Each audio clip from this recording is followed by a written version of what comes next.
Students, आज हम William ओची की जेड विचारधारा को समझेंगे। अभिप्रेरण की इस विचारधारा को प्रतिपादित करने का श्रेय अमेरिकन प्रबंध शास्त्री प्रोफेसर विलियम जी ओची को जाता है। इन्होंने अपनी theory Z how American business can meet the Japanese challenge नामक पुस्तक, जो कि सन 1981 में प्रकाशित हुई थी, में इस विचारधारा का वर्णन किया है। प्रोफेसर ओची ने अमेरिका एवं जापान की कई बड़ी बड़ी कंपनियों की प्रबंध व्यवस्था का अध्ययन करने के पश्चात यह पुस्तक लिखी एवं इस अध्ययन एवं शोध से प्राप्त निष्कर्षों को उन्होंने जेड विचारधारा नाम से प्रस्तुत किया। ये प्रोफेसर ओची ने अध्ययन किया कि अमेरिका की बड़ी बड़ी कंपनियां अपने लक्ष्यों को प्राप्त करने के लिए किस प्रकार कार्य करती हैं, कंपनियों का आंतरिक प्रबंध किस प्रकार का होता है तथा वे किस प्रकार अपने मानवीय संसाधनों का सदुपयोग करते हैं एवं उन्हें किस प्रकार अभिप्रेरित करते हैं। फिर ऐसा ही अध्ययन उन्होंने जापानी कंपनियों का किया। इस प्रकार अमेरिका और जापान की कंपनियों की प्रबंध व्यवस्था का तुलनात्मक अध्ययन करके जेड विचारधारा को प्रस्तुत किया। जेड विचारधारा जापानी एवं अमेरिकी प्रबंध की तुलनात्मक अध्ययन पर आधारित है। इसमें जापानी तथा अमेरिकी कंपनियों की अच्छाइयों को शामिल किया गया है। जैसा कि आपने देखा कि विलियम ओची की जेड विचारधारा अमेरिका और जापान की कंपनियों के तुलनात्मक अध्ययन पर आधारित है। यहाँ स्पष्ट है कि प्रोफेसर ओची ने जापान और अमेरिका के प्रबंध व्यवस्था की आपस में तुलना की है और तुलना करते समय उन्होंने अपने अध्ययन में वहाँ की कंपनियों की अच्छाइयों को शामिल किया है। प्रोफेसर ओची ने मूल रूप से इस विचारधारा में जापानी प्रबंध की उन विशेषताओं को उजागर किया है जिसकी वजह से यह अमेरिकी प्रबंध से श्रेष्ठ माना जाता है। प्रोफेसर ओची ने दोनों देशों की कंपनियों द्वारा मानवीय संसाधनों के सदुपयोग और कर्मचारियों को अभिप्रेरित करने संबंधी विशेषताओं का अध्ययन किया और यह निष्कर्ष निकाला कि कुछ विशेषताओं के आधार पर जापानी प्रबंध अमेरिकी प्रबंध से श्रेष्ठ माना जाता है। मानवीय संसाधनों को अभिप्रेरित करने से संबंधित कुछ विशेषताएं जो यह साबित करती हैं कि जापानी प्रबंध अमेरिकी प्रबंध से श्रेष्ठ है, वे निम्नलिखित हैं। उनमें सबसे पहले पॉइंट है आजीवन रोजगार योजना। प्रोफेसर ओची के मुताबिक कर्मचारियों को जीवन पर्यंत रोजगार दिया जाना चाहिए। देखिए, प्रोफेसर ओची के अनुसार जब कर्मचारी को नौकरी पर रख लिया जाता है तो फिर उसे जीवन पर्यंत नौकरी से निकालना नहीं चाहिए। जापानी संस्थान में एक बार चयन के पश्चात मंदी काल में भी कंपनियां किसी कार्मिक की छटनी या जबरन छुट्टी नहीं करती हैं। संस्थाएं घाटा उठाकर भी अपने कार्मिकों को बनाए रखती हैं।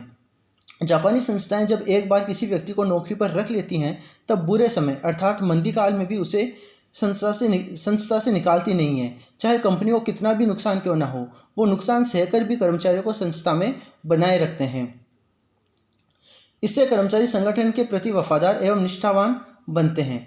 संस्था की इस प्रकार की नीतियों से कर्मचारी संगठन के प्रति अधिक ईमानदार बनते हैं। इस विचारधारा का दूसरा पॉइंट है मंद गति से मूल्यांकन एवं पदोन्नति। ओची ने अपने निष्कर्षों में बताया कि जापानी प्रबंधक यह मानते हैं कि उत्पादकता किसी एक व्यक्ति की देन नहीं होकर सामूहिक प्रयासों का परिणाम होती है। देखिए, प्रोफेसर ओची के अनुसार जापानी प्रबंधक यह मानते हैं कि संस्था ने जो लक्ष्य प्राप्त किए हैं वो किसी एक व्यक्ति के प्रयास से नहीं बल्कि सामूहिक प्रयास से प्राप्त किए हैं। अतः किसी भी व्यक्ति को व्यक्तिगत उपलब्धि के आधार पर पदोन्नत न करके इस आधार पर पदोन्नत किया जाना चाहिए कि वह कार्य समूह को किस प्रकार अभिप्रेरित करता है। इसीलिए जापानी प्रबंधक कर्मचारियों को पदोन्नत करते समय किसी एक कर्मचारी की व्यक्तिगत उपलब्धि को ध्यान में नहीं रखते हैं, बल्कि ये देखते हैं कि कर्मचारी ने समूह में कार्य करते हुए समूह को किस प्रकार प्रोत्साहित किया। यहाँ यह भी उल्लेखनीय है कि प्रोफेसर ओची के अनुसार लंबवत पदोन्नति के स्थान पर समानांतर पदोन्नति की जानी चाहिए। जापानी प्रबंधक सामान्यतया किसी व्यक्ति को रोजगार से हटाते नहीं हैं एवं उनकी मान्यता है कि किसी भी व्यक्ति के गुण या अवगुण का मूल्यांकन करने के लिए 1 या 2 वर्ष की अवधि अत्यंत अल्प है। अतः वे दीर्घकाल करीब 10 वर्षों की सेवा के पश्चात अपने कर्मचारियों का प्रथम मूल्यांकन करते हैं। देखिए, जापानी प्रबंधकों का मानना है कि किसी भी कर्मचारी के कार्य का मूल्यांकन करने के लिए 1 या 2 वर्ष का समय कम होता है। उनके अनुसार 1-2 वर्षों में कर्मचारियों के गुणों और अवगुणों का पता नहीं लगाया जा सकता है। इसलिए वे कर्मचारी की नियुक्ति के करीब 10 वर्षों बाद उनके कार्यों का मूल्यांकन करते हैं, जिससे कर्मचारी अभिप्रेरित होकर कार्य कर सकते हैं। नेक्स्ट पॉइंट है मानवीयता पर बल। यह विचारधारा स्पष्ट करती है कि प्रबंधकों को कर्मचारियों पर पूर्ण ध्यान देना चाहिए। देखिए, इस विचारधारा के अनुसार प्रबंधकों को अपने कर्मचारियों पर पूर्ण ध्यान देना चाहिए, उनसे समानता का व्यवहार करना चाहिए। उन्हें अपने कर्मचारियों का ध्यान केवल कार्यस्थल तक ही सीमित नहीं रखना चाहिए। प्रबंधकों को कर्मचारी के साथ साथ उसके परिवार, उसकी रुचियों, महत्वाकांक्षाओं आदि का ध्यान रखना चाहिए एवं कर्मचारी के साथ सदैव मानवतापूर्ण व्यवहार करना चाहिए। देखिए, प्रबंधकों को कर्मचारियों का ध्यान संस्था तक ही सीमित नहीं रखना चाहिए। प्रबंधकों को चाहिए कि वह कर्मचारी के परिवार का भी ध्यान रखें, कर्मचारियों की रुचियों का तथा महत्वाकांक्षाओं का भी ध्यान रखें और कर्मचारी के साथ हमेशा इंसानियत का व्यवहार करें, उससे अच्छी तरह बात करें, कर्मचारियों की समस्याओं को समझें और उन्हें दूर करने का प्रयास करें। कर्मचारियों के साथ किसी भी प्रकार का भेदभाव ना करें। ऐसा करने से कर्मचारी अभिप्रेरित होते हैं। अगला पॉइंट है सामूहिक निर्णय। यह विचारधारा इस तथ्य पर जोर देती है कि संस्था के कर्मचारियों को निर्णय में भागीदार बनाया जाना चाहिए। विलियम ओची की जेड विचारधारा इस बात पर जोर देती है कि जब संस्था के कार्यों को करने से संबंधित उच्च अधिकारियों द्वारा निर्णय लिए जाते हैं, तब निर्णय लेते समय कर्मचारियों को भी उस निर्णय में भागीदार बनाया जाना चाहिए। इसके लिए निर्णय लेते समय संस्था के कर्मचारियों से परामर्श किया जाना चाहिए, उनसे सलाह एवं सुझाव मांगे जाने चाहिए। निर्णय लेते समय संस्था के उच्च अधिकारियों को चाहिए कि वह कर्मचारियों से परामर्श करें, उनसे सलाह करें एवं कोई सुझाव हो तो उनसे सुझाव मांगे।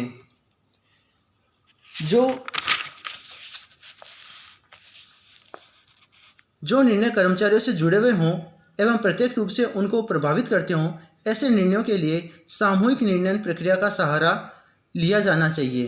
देखिए, यदि संस्था कर्मचारियों से संबंधित कोई निर्णय लेती है तो यह आवश्यक है कि वो इस निर्णय प्रक्रिया में कर्मचारियों को भी शामिल करें, क्योंकि ये निर्णय कर्मचारियों से जुड़े हुए होते हैं और प्रत्यक्ष रूप से कर्मचारियों को प्रभावित करते हैं।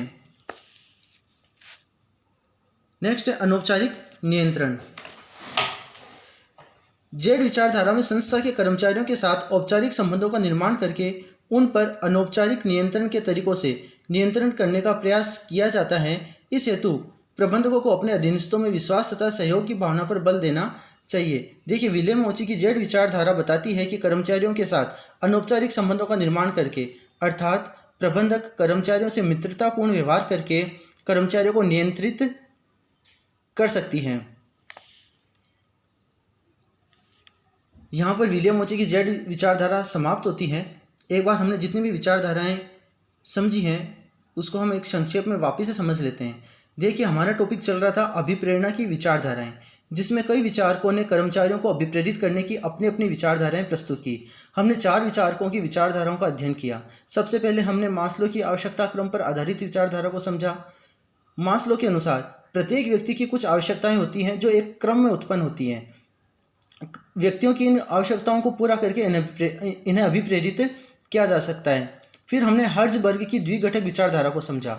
हर्ज़बर्ग की ये विचारधारा 2 घटकों पर आधारित है, स्वास्थ्य या आरोग्य घटक जो कर्मचारियों को असंतुष्ट होने से रोकते हैं, तथा दूसरा है अभिप्रेरक घटक जो कर्मचारियों को कार्य करने के लिए प्रेरित करते हैं। तीसरी विचारधारा मैकग्रेगर की एक्स और वाई विचारधारा थी। मैकग्रेगर की इस विचारधारा के अनुसार कर्मचारियों का उनके कार्य के प्रति धारणा के आधार पर एक्स एवं वाई वर्गों में वर्गीकरण कर दिया जाए, जिससे कि ऋणात्मक सोच वाले कर्मचारियों की पहचान हो सके और ऐसे कर्मचारियों को अभिप्रेरित करने का प्रयास किया जाए। चौथी और अंतिम विचारधारा विलियम ओची की जेड विचारधारा है, जो जापान और अमेरिका की प्रबंध व्यवस्था के तुलनात्मक अध्ययन पर आधारित है। विलियम ओची ने अनुभव किया कि जापान की प्रबंध व्यवस्था कर्मचारियों के प्रति काफ़ी सकारात्मक दृष्टिकोण रखती है, अतः प्रत्येक देश की कंपनियों में ऐसी ही प्रबंध व्यवस्था होनी चाहिए।